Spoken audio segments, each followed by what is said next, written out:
Hello, my name is Guy Lund. Today I'll be talking about the ICC problem, which involves Cricket Australia versus the Australian Cricketers Association. The problem starts with Cameron Bancroft whenever he was caught on TV before a match against South Africa tampering with the ball. He took sandpaper and weathered down one side of the ball so that it would have more spin. After the match, Steve Smith, the captain of the team, and Bancroft had a press conference. Bancroft admitted to tampering with the ball, and it was later discovered that Steve Smith was actually aware of the plan to tamper with the ball before the match began. The International Cricket Council decided to fine Smith 100% of his match fees and to fine Bancroft 75% of his match fees.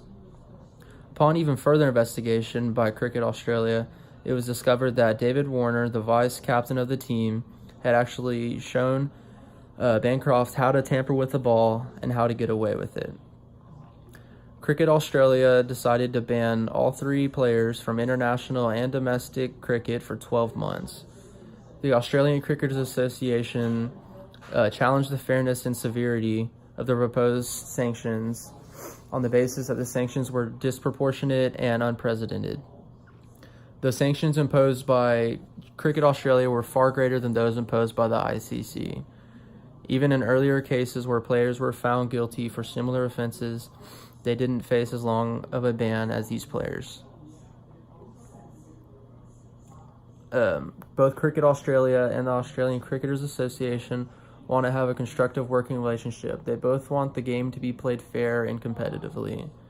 For them to resolve this conflict, I think that they need to meet in person. They need to listen to each other's concerns. They need to respect each other because they're still going to have to work with each other in the future. And they also need to forget about the past and how strong the sanctions were that were handed out in the past and just focus on getting on the same page going forward. Going into the negotiation, they need to use integrative bargaining to resolve the conflict. Both parties need to feel that they reached a mutually acceptable solution. The conflict will not be resolved if one party feels that they lost the dispute. It'll actually lead to more problems down the road. Some factors that both parties need to think about going into the meeting are that Cricket Australia is a sports organization that needs to make money, and their business is harmed if they let players that cheat get off without any penalty. On the other side, the Australian Cricketers Association, it represents players, and they don't want the cricketers to have a tainted reputation based off of just one mistake that they made in their career.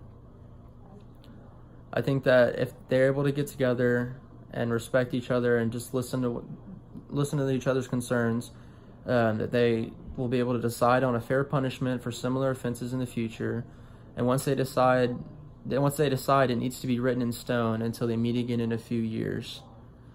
This would be good because the players will understand the punishment for cheating before they decide to do it. Hopefully this helps resolve the conflict. Thank you.